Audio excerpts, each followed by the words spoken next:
That I first was brought to my attention by taking a look through again your NBA Big Board Substack, Raf. A guy that again there are many people who just will not have heard really anything about Neoklis Avdalas. So let's talk about Neoklis Avdalas, who just comes across as European 6'7" point forward who maybe can shoot and has defensive question marks, I guess. Like that, if he looks on the surface of like, he's a 19-year-old European guy who played limited minutes, but maybe he passes and he can sort of defend and the shooting could be there. And like, I feel like every single player that seems to come across, how does he separate from that sort of an idea?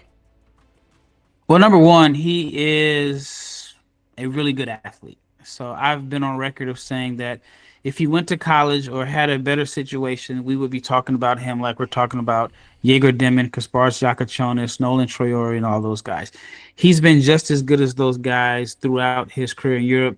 Now, last summer, I will say, I think it was the FIBA 18s, he did not have his best performance there, while a guy like Ben Saraf averaged like 28 points a game. But I was at the Basketball Without Borders in Indianapolis in 2024 All-Star Weekend, and he was there. Giacochonis was there. Yegor Demin wasn't there, but Nolan Troyori was there. Ben Saraf was there, and he more than held his own. If you didn't know the guys and you just saw the names, just watched them play, you would not have come away from that particular weekend thinking that there was a major gap, 20, 30, 40 spot differential between those two guys. But between all of those guys, I'm sorry. But I think it just all boils down to opportunity. Ben Saraf goes to Radio Farm in Germany. That team is probably like the only high-level team in Europe that is not afraid to play even to play young guys major minutes. I mean, they're doing it with Noah Senge and Ben Saraf this year. A few years ago it was Killian Hayes. Last year it was Juan Nunez. Most European teams are not going to trust young guys to play major minutes. We've seen that with Hugo Gonzalez, who's a projected first-round pick, but is barely playing. Giacochonis goes to Illinois, plays with the ball in his hands. Yegor Demin goes to BYU, has an opportunity to play with the ball in his hands. Nolan Troyori is the starting point guard for his team in France. Avdalas, again, to me, the talent level is not that far between them. You can make a case and say he's just as big, if not bigger than everyone other than Demin, and he's a better athlete than everyone other than Asenge. So by him not having the opportunity to play, I feel like he's been held back and restricted. He played in the EuroLeague when he was 15 years old. Yeah. So you know how good you have to be to play in the EuroLeague at 15. And to me, just watching him and knowing him a little bit, his game is more suited to the free-flowing structure or lack of structure, you may say, of NBA basketball, as opposed to just the tactical, very structured where you can't really color out the lines of Europe and even Greece. And so for him, whenever he's been in the States, he's played well. He played well at the Combine this year. Did not have a lot of on-ball reps, but he shot the ball well. And with his size, his athleticism, his ability to shoot the ball, and his passing, I think he's a first-round talent. And I think he could get to that range. I've had some teams call me and ask me about him, but the colleges are heavy on him right now. He's very young. Like, he's just turned 19 like a couple of months ago, so he's very young. You mentioned the history playing in EuroLeague at that age. What do you make of the level of competition playing for Peristeri? This season he's on loan from Panathinaikos, I believe. So he's sort of been around the last couple of seasons. What's that level of competition like? You said talk about playing those minutes. He averaged almost 19 minutes a game. Like, with the Greek league and the level of Peristeri in general, like, what's that competition like? Well, he's playing in first division. I mean, Greece is interesting because you have these two teams, Panathinaikos and Olympiakos, that are, you just can pencil them in, not even pencil, you can write it in permanent marker, that they are going to be in the finals every year. I want to say only one time since 1985, one time since 1985 that a team other than those two teams won a championship.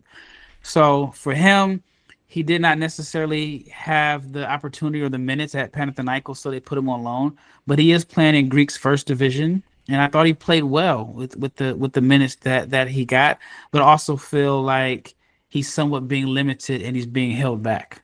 But it is a decent league. I would say if I rate the domestic leagues in Europe, I think Spain's ACB is number one.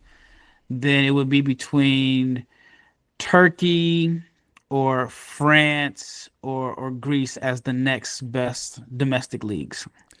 He's an interesting sort of player. Like it's these sort of players always get me intrigued. I go, oh, look how big he is. He's 6'8". He is athletic. He is, got an ability to pass. He got an ability to shoot. We have seen quite a few of these guys though be absolutely useless. Like Mario Hezonja, one of those guys who kind of goes, oh, he's super athletic and he can pass and he can shoot, and then he did nothing. There's obviously been successes as well. I want to talk about a guy that has, especially recently, turned into more of a success. And I'm not saying that these guys are necessarily the same player, but for me, as a guy that's just sort of talking about Avdalas now and looking at him, and I go physical similarities, I go, okay, Denny Avdia has a similar sort of size profile, passing ability, that sort of a look. Now, how would you compare and contrast those two players? Well, if you look at Avdia's situation, if you go back to, I think it was a 2020, I thought Avdia was a point forward. Yep. And one of the issues Avdia had was he was not a good shooter. Yep. I remember talking to people around him, and they said, I knew we were in trouble when Washington drafted him when they could not pronounce his name correctly on draft night. And this is coming from somebody that's pretty close to him. And the person also mentioned, well, when they didn't know how to pronounce his name on draft night, we knew they did not know how he played, or maybe they had not done their research. So what happens? He goes to Washington and he stands in the corner. That's not the place to put a guy who is not a good shooter. I understand why they may have felt like, we don't know if he's good enough to get on-ball reps. I think John Wall was on the team at the time and Bradley Beal was on the team. So I get it. Goes to Portland, totally different situation, and now he's going to get paid. He's going to look like, he looks like the lottery pick that Washington thought he would be. So it was very situational. I think between the two, I think that Avdalas is the better defender, which I do feel like because of the role that he played in Washington where he didn't get on-ball reps, he had to become a better defender in order to get minutes on the court. And now you're kind of seeing everything put together in Portland. But Avdalas is younger than what Avdia was when Avdia really broke out. Avdia broke out at the U20s, I believe.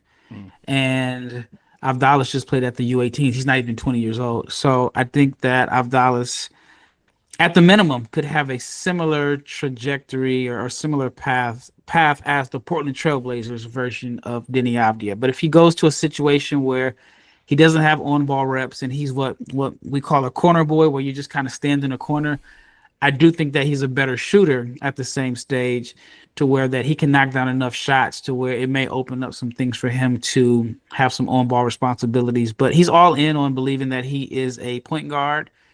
I just talked to him yesterday. He said, I am not a wing. I am a point guard. That is very interesting because there's